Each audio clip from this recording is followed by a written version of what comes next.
Yes. So then we move to our next keynote speaker, René Letsman. René, are you ready? I think I'm ready. Oh, great, that's great. Well. All right, thank you. Hi, everyone. My name is René Letsman. I work with all kinds of organizations around dealing with the challenge of how do we engage and communicate and work with people outside of our immediate, very solutions-oriented community. And I want to really thank the organizers and Climate KIC and MOV and all of you for inviting me and having me join you. It's really an incredible honor. I haven't been here that long, but I'm just picking up the energy, which is really very exciting and very positive. And I just want to assure you that I'm not going to depress everyone and bring you all down. But at the same time, I am going to be introducing a different perspective into the work that we do as innovators. I think that actually this community, in particular, the reason I felt strongly about coming and speaking with you all as a community dedicated to innovation is precisely because I see the psychological angle of what you're doing has to be an essential ingredient. So one way of thinking about this is that if we think about our work, whatever the area of innovation you're in, whether you're looking at supply chain, materials, technology, the political, economic dimensions of innovation, that nothing that we do, no matter how brilliant it is and how technologically innovative it is, can actually reach the level of traction and impact that we need it to be, not that we want it to be, but that we need it to be, unless we begin very rapidly to skill up our insight and our capacities when it comes to understanding the psychological dimension of climate change. So that's my invitation to you, that's my challenge to you, and that's what we're going to talk about in the brief time that we have. It's a very big topic, and we don't have that much time, so I'm going to be running through some concepts pretty quickly, and I promise that I will leave you with some takeaways and practices that you can begin to imagine how it might apply to your respective practice, and it doesn't actually matter what it is. And that's my other challenge to you, that while I'm speaking, you may be thinking, I don't understand how I could possibly apply this to what I'm doing. And I want to tell you that 100% that it can. However, it does require us to step up as innovators and to be willing to experiment, to pilot, to fail, to get things wrong, to learn, to iterate, and so forth. So I include this quote by a friend of mine, Eric Holthouse. He's an American meteorologist. And actually, Eric interviewed me on his podcast called Warm Regards 1 year ago, almost exactly the day after the election. I was in Amsterdam. I woke up that morning on November 11, and I was completely blindsided by what had happened. And then he invited me to be on this show to talk about kind of coping with the what now moment. And this quote from Eric, our psychological response is the story on climate, that it will define how and if we will solve the climate problem. So again, I'm being a bit provocative to this community because many of my close colleagues and friends are innovators and work in the solutions space, and we tend to kind of overlook this piece. And so again, I want to invite us to think about how psychology, that our solutions will not really work unless we get the psychological piece. So the three kind of key propositions that I'm making to you this evening is that understanding psychology is an essential. Not all psychology is up to the task, and I'm going to spend a few minutes talking about this. And acknowledging anxieties, conflicts, as well as aspirations is the essence of emotional intelligence. And that might be the most unusual point here, which is that we tend to focus on, wanting things to be very positive, very aspirational, very enticing, very sexy, and that's all very important, very powerful, but it's not the full picture. So I want to start by laying out some context around the landscape that we're in when it comes to this field. So some of you may be aware that the field of climate psychology, environmental psychology, has been growing and evolving for some time, or I wouldn't be here tonight. And so I want to share with you a map that I've created. I refer to this as a quadrant. And what I want to emphasize in this map, this landscape, is that every part of it is essential and needed, right? But what this is a landscape of our current, within the sustainability and climate sector. It's a map of how we are tending to think about solving the problem of engagement, solving the problem of communicating with people. So the first part is the innovation part.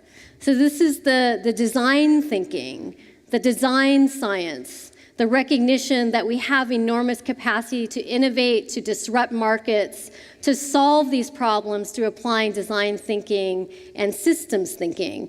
I was just at an event a few weeks ago in New York called the Buckminster Fuller Institute, the Fuller Challenge, and I invite you all strongly to look up the Fuller Challenge. In fact, I'm going to share a link later that will go out to everyone that showcases the finalists and the past 10 years, the award winners, and all of those solutions, all of the projects that won the award demonstrate this capacity really beautifully.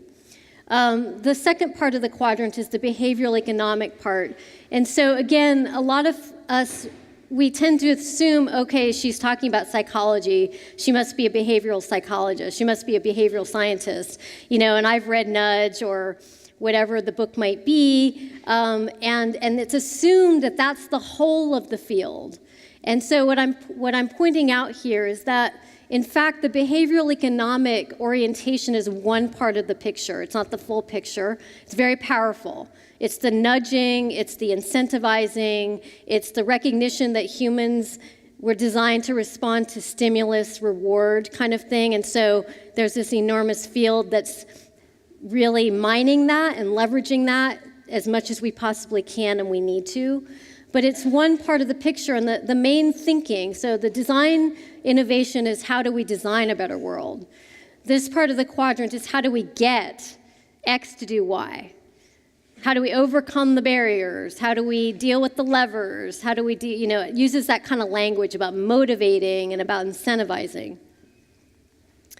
The third part of the quadrant you may also resonate with and recognize. This is a framing, messaging. This is George Marshall's work, if you've heard of George Marshall and climate outreach. This is values-based messaging. This is Futerra. This is branding. This is messaging.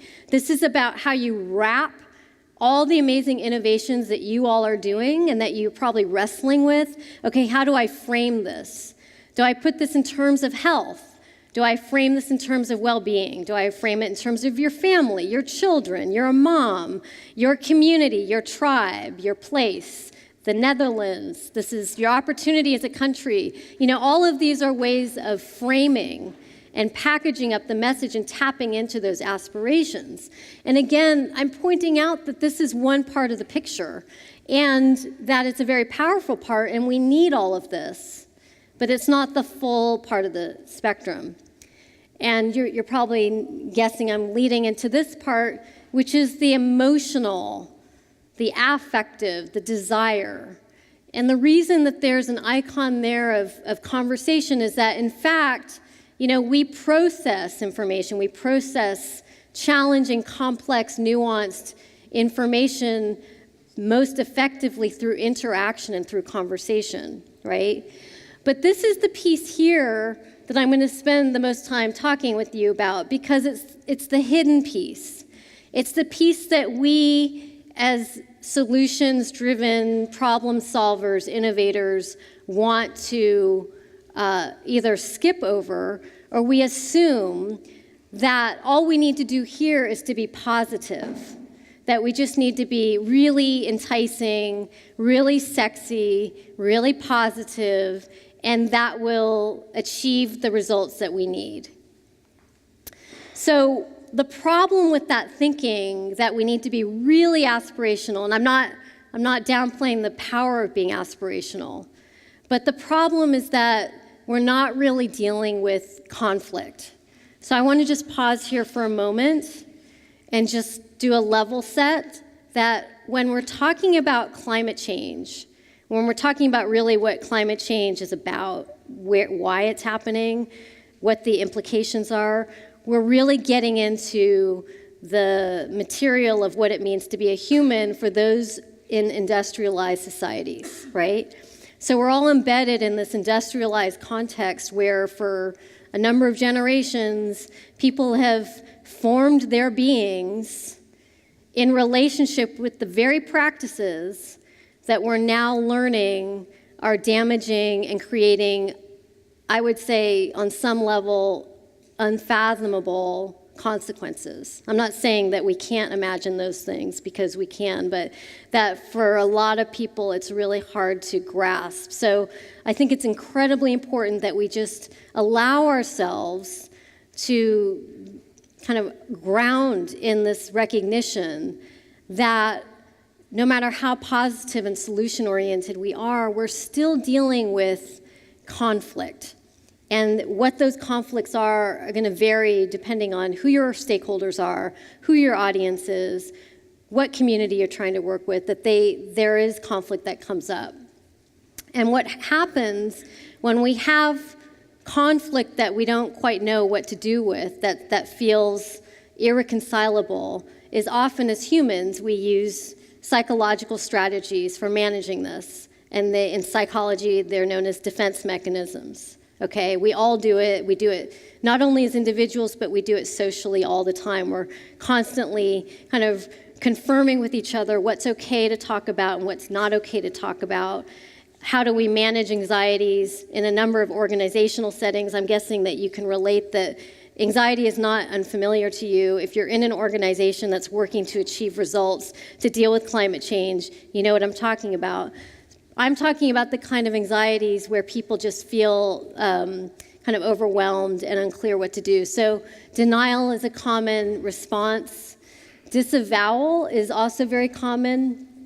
It's this tendency that we have to choose to know and not know something at the same time.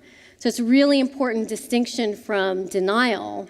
And often what we see and we think is people's lack of care or lack of concern. You know, one of the questions that came up earlier when I was talking with the organizers about the event, how do we get people to care? How do we overcome these barriers? And what I'd like us to replace that thinking with is the fact that for a lot of people, there are conflicts. And disavowal shows up as a lack of care, concern, but in actuality, it's a way for people to just sort of put something aside. And rationalizing is the third part, which is, all the excuses, all the reasons we come up with for doing things basically the way that we have been doing them up to now. So what we're overlooking is the big story of the climate crisis. The main approaches that we tend to use in this field, they're either we have to educate, we have to cheerlead, which is really exhausting and tiring to feel like you have to always be up and cheerleading. We have to entice, we have to moralize, that's more from the NGO community, I would say, or we replace and we nudge, so we just kind of quietly do things without stirring things up too much. And what we're overlooking is dissonance. So hopefully you're tracking with me thus far that when we're in the solution space, the innovation space, and maybe I can widen this more broadly to, as citizens who are concerned about climate change and we're wanting to create change in our lives and we're wanting to engage with many different kinds of people, stakeholders, communities, and so forth, one of the things that comes up a lot for people is what's called cognitive dissonance. And cognitive dissonance is a state of emotional discomfort people experience when we hold inconsistent attitudes or engage in behaviors that are inconsistent with our attitudes or beliefs. And so this came from a paper called The Meat Paradox about people who eat meat. And I'm not making a statement about eating meat, but more recognizing that when we raise our awareness about the implications of our actions, often one of the first things that can come up is a cognitive dissonance, which is, I don't want to be harming the planet. I don't want to be part of the problem. I don't want to be contributing. I want to be part of what you're doing. And I still really love my meat, or I love my whatever. I don't want to change. And this is usually on a less conscious level. That can bring up shame, and it can bring up guilt, like, oh gosh, I must be a terrible person because I'm not 100% on board with what you are doing. And so the implication of that is people often manage cognitive dissonance by going in the other direction, right? By sometimes even exaggerating or increasing the behavior in the first place. This is amazing. This is evidence-based research. Again, the paper is the meat paradox, where the authors talk about how when they raise their awareness around certain ethical issues, sometimes people increase the opposite behavior. It's just one of those things about irrational humans, right, that we tend to do. So I want to now talk a little bit about the neuroscience, the psychology around what's going on for people, for a lot of people, when we begin to talk about climate and when we start raising this issue, and why this presents some challenges for those of us who are on the front lines of engaging, communicating, solving problems. So basically, what's well established at this point is that a lot of how we live our lives and how we make meaning in the world, it does go really far back. It goes into our neural networks and the way we make meaning, which is largely through memory. It's through associations. It's through relationships. It's through the feeling that we have, what it means to feel safe and secure, right? So those feelings of, what feels most familiar to us. And so then you come along with climate, right? And you start talking about kind of knocking on the door and saying, guess what? We as humans have really gone astray. But guess what? There's amazing solutions, right? There's incredible technological innovation that if we act quickly and we act now, we have an opportunity to actually shift things.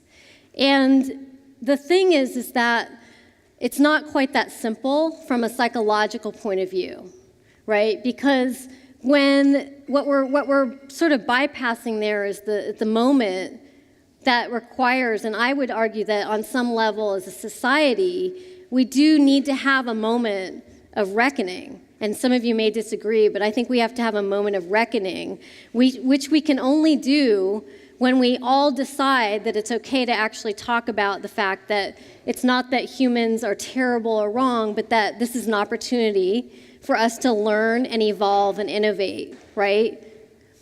But, some of the things that come up for people, and I've interviewed people around the world, hundreds of interviews, and it doesn't matter who I'm talking to, this topic brings up these kinds of things for people. So the challenge is that no matter how positive you are, or effective at your solutions, what's happening is the limbic system is getting activated because the issue can feel really big.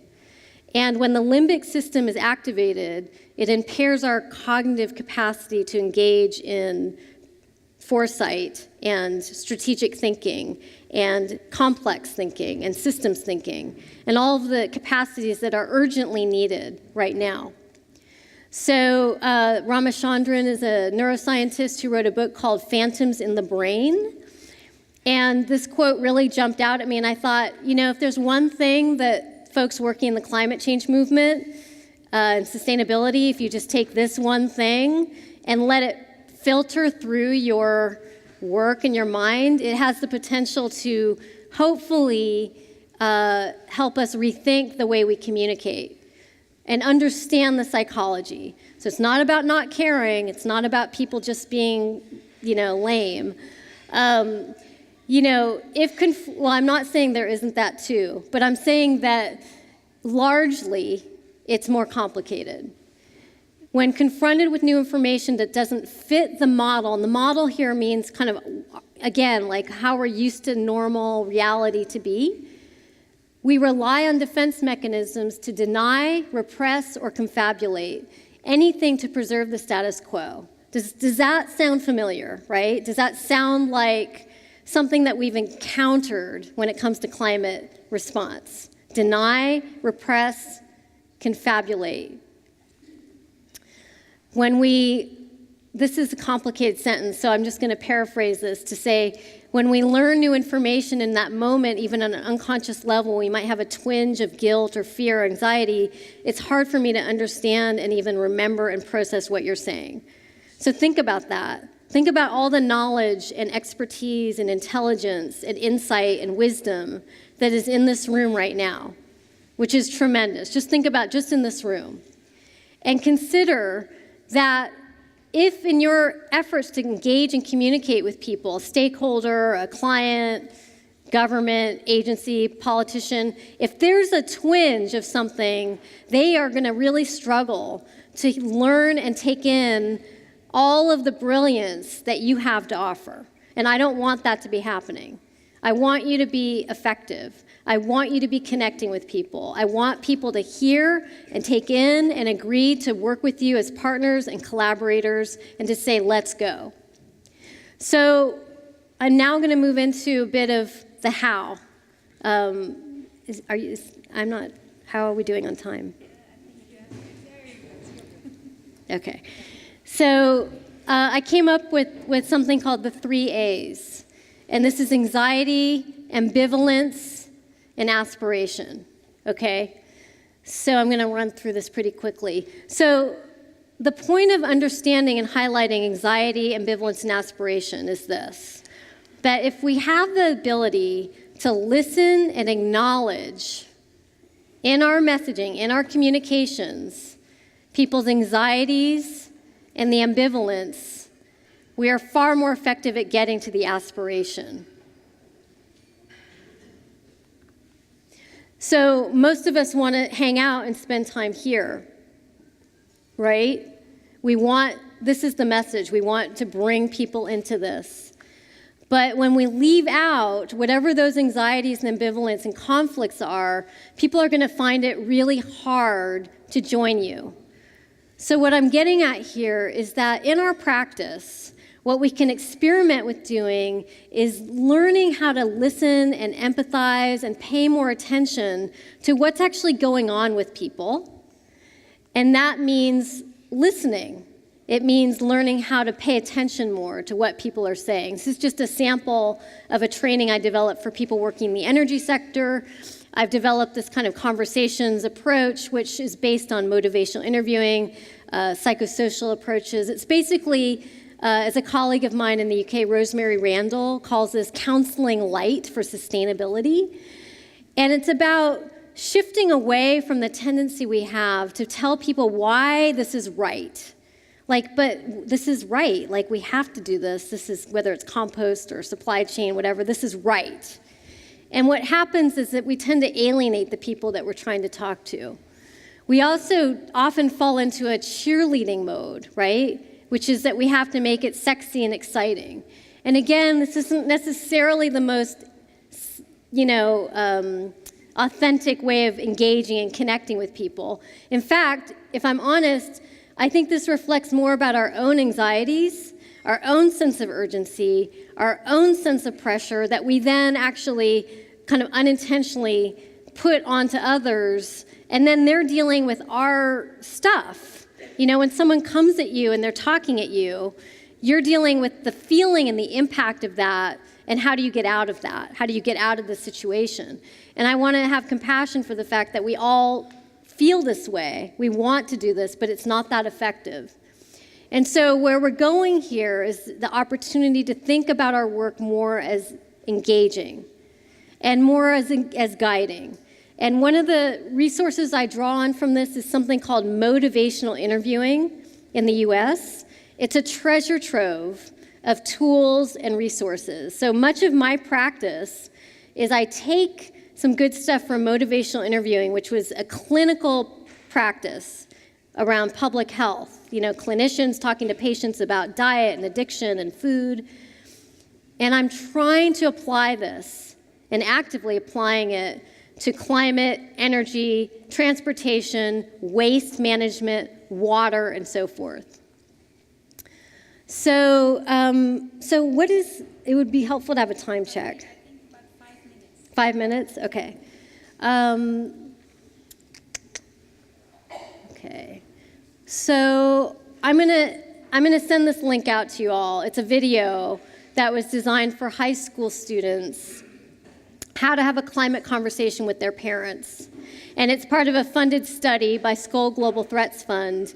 And they wanted to know if young people get really excited and mobilized around climate, does this have an effect in the families that they live in?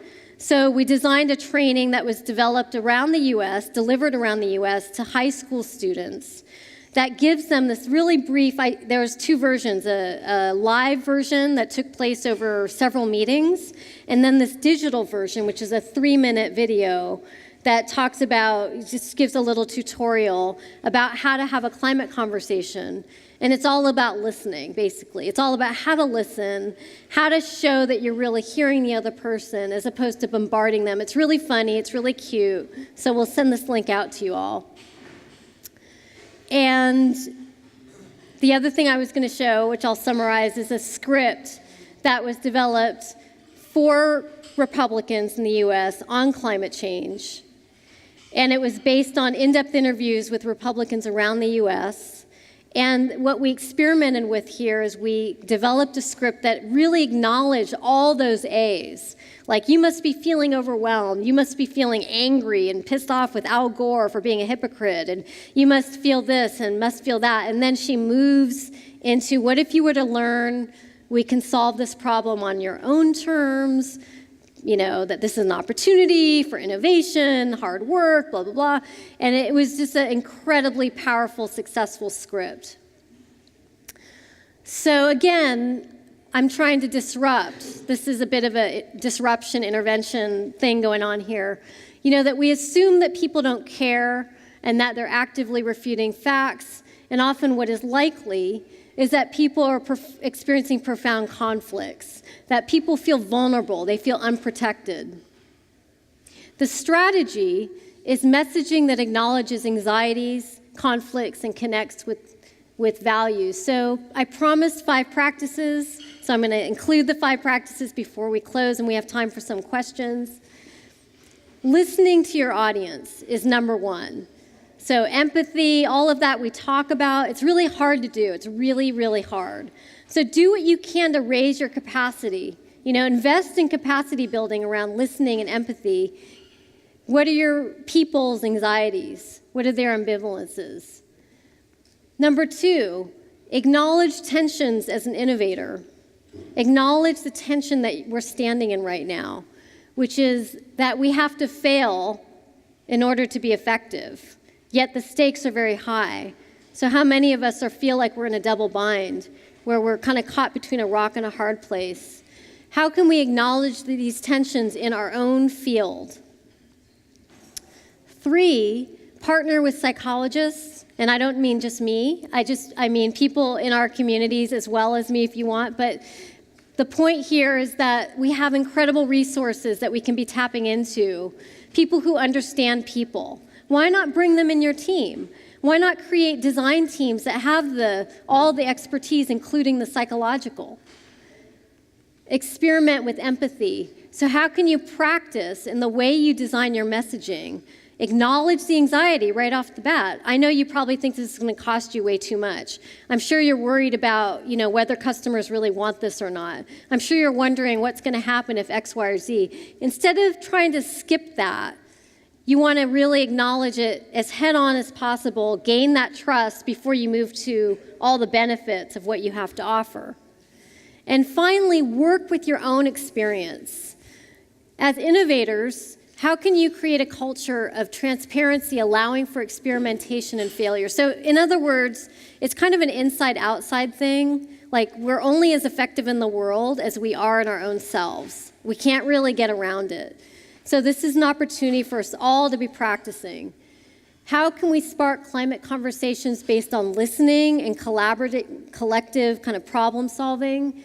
And what does it look like to create an emotionally intelligent innovation culture? That's my challenge and my invitation to you. What does that look like if we begin to let this in more into our practice? So with that, I will close. Thank you so much.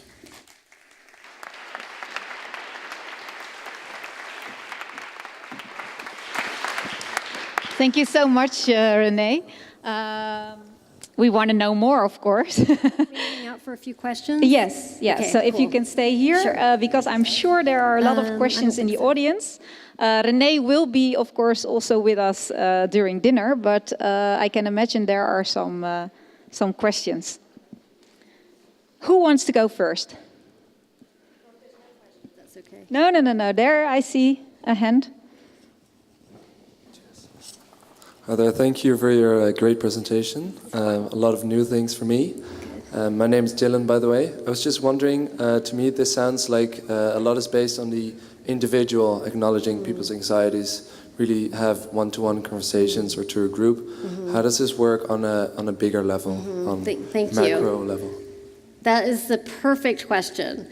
So I want to clarify, this is absolutely not just about one-to-one conversation. So a lot of my work is with organizations where we craft messaging, brand strategy, campaigns, marketing. So the challenge here, okay, there's two parts of it. In order to practice this, you need to actually have insight. You need to have customer or whatever stakeholder insight into what those anxieties, ambivalence, and aspirations are. You can get that through a lot of different ways: informal listening, research, secondary kind of reading media, but you need to have some basic insight.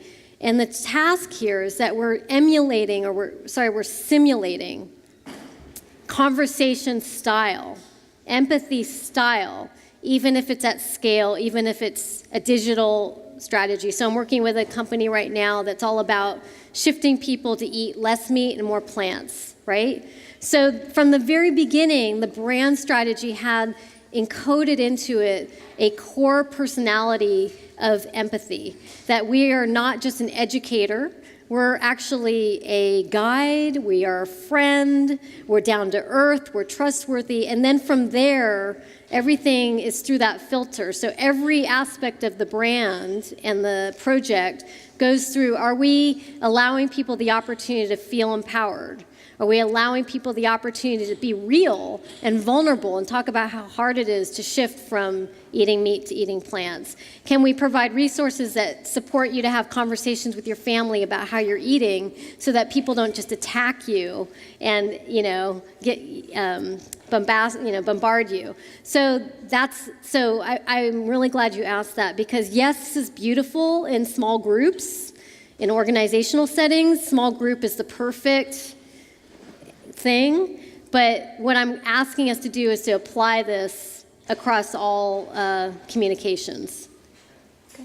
Great, thanks. Another question? Oh, yeah. I thought it was the same person, but it's the person behind you. Oh, and I see there also another gentleman. Thank you for your talk. My name is Vincent. I was wondering, how do you reach the people, maybe, I don't want to say deniers, but the people who don't completely agree, if they don't want to listen and don't want to tell you about their anxieties or their ambivalence? Well, there's a case to be made for, when there's no potential for an inner conversation, there's not a lot you can do. But I was going to ask, the script. So the script is an example of the most powerful thing you can do in that case is you want to acknowledge to people, right, that whatever they're feeling and thinking is actually, you're not going to attack, that it's okay, right? So opportunity and the challenge we have is to find ways of communicating with people that are deliberately disarming. So with the Republican script, which was to climate skeptics who resonated with it, who were loving it, we start out by saying, we get that you love where you live, that you celebrate your heritage, that you're proud of all these things. You also feel probably really angry about what's going on, more government, blah, blah, blah. You know, what if you were to learn that, you know, we can actually have a conversation about it? So I think the most important thing to do is when we're thinking about communicating with people who are really in the denial skeptic world, there's less people who are denying and more people who are skeptic. And that's really important distinction. There's a tiny percent that are denying. There's a much bigger area where people are concerned, yet so overwhelmed that they're kind of stuck. And the most powerful thing we can do is to show empathy for that. Say, you know what? This is really scary. This is really overwhelming. I don't want this to be happening either. So you want to really lay it on, the empathy, lay it on and show, like, I get it. I get exactly where you're coming from, but it would be really meaningful for me. I really want to learn and understand more about where you're coming from. So you're coming from that place of, again, this is the kind of motivational interviewing, like, I want to understand, help me understand your experience. And that is the most powerful thing that we can do, is to kind of unlock that. So. Great. Thanks. There was another question. Is it gentleman in here? Yeah. Dick van Elk. Thank you also for your story. What is of interest is that you're not the only one giving a message, and that your message could be framed by another one. So you're in continuous competition. Mm-hmm. How do you deal with that, mm-hmm. and how can you use evidence, mm-hmm. albeit, not really evidence in terms of it is 100% sure, but right. Yeah, how can you use that as a fact in your method? Mm-hmm. Well, I think of it as ingredients. If we think about a recipe and ingredients, or think about layers in a sandwich or something like that, the most important thing that we can do is to disarm people's defenses, to disarm the resistance before anyone can take in or hear the evidence and the facts and all of that. And the most established ways of soothing the nervous system and disarming the defenses is, again, to show some sort of empathy, to show some sort of emotional intelligence. And that means being able to say, to be more honest. I'd like to see a lot more communications and messages that are more raw, more vulnerable, more honest, that come out. Patagonia is the obvious example of a company that does this really well, where they're always open to saying, we don't have the answers, but this is what we're doing. That will cut through the noise. That'll cut through the noise. So people have a radar for authenticity, for being, honest. And so my advice is to try to cut through by saying, we get it, we don't want this as much as you do, and that's why we're doing X, and that's why we need you to join with us. That's why you are part of this story. So there's a lot about storytelling right now, right, as the main strategy. I'm talking about an emotionally intelligent storytelling that doesn't leave out the fact that this is rough and this might feel challenging, which probably feels really counterintuitive to a lot of people here, because we feel like we want to be really positive. And I'm not saying you don't leave like, yes, we can do it. You include that with, I know, it might be hard, or it might, whatever that is. That's what soothes us to take in and listen more effectively. Maybe one last question from a woman, from a female? From a female, oh, okay. Let's see what we got. So, which woman wants to ask a question? Yes, great. We have one there. And then To wrap dinner's up. happening, Yeah. right? No. We have two you more do? examples. Yeah. Hi, hello, I'm Daniela from Spain. I wanted to ask you if you have some experience in trying to change behavior or with technology on a city level, because probably in a corporation is easy because, as you said, you have a closed environment. Yeah. But what about citizens, like Right. convincing citizens of changing their behavior? Yeah, that's a really big question. So there are precedents of cities that have had different levels of success. I think that what we're looking at is that we haven't been very good at engaging at the city level, but there's enormous potential to. And my number one recommendation, if I was advising a city, is that you want to be thinking in terms of conversations. You want to be thinking about how do you cultivate and spark conversations within the city, within communities, about what's actually happening. So people experience their own sense of agency, their own sense of participation. You know, it's a participatory approach as opposed to a typical city which kind of just says, okay, we've got these targets, we've got to hit them, all the city staff are running around frenzied and anxious, and then you end up pushing things through that feel kind of top down or kind of, within the city. But the examples I've seen that have been successful, almost unanimously, they involve engaging people as problem solvers in their own community. So you go to an apartment complex, you go to a housing development, you say, here's our situation. You guys are the experts in your community, you solve it. So you're using the design science part of the quadrant to engage at the community level, right? Which different initiatives have been doing more and more. Yeah. So. Okay, well, actually, I'm happy to announce that we are going to look at an example from the city of The Hague and how they engage citizens. So Great. that's very good. Okay, thank you that we can finalize. Thank you. Yeah, Thanks okay. so much. Thank you, Renee. You. Thanks for having me. I'm very happy to announce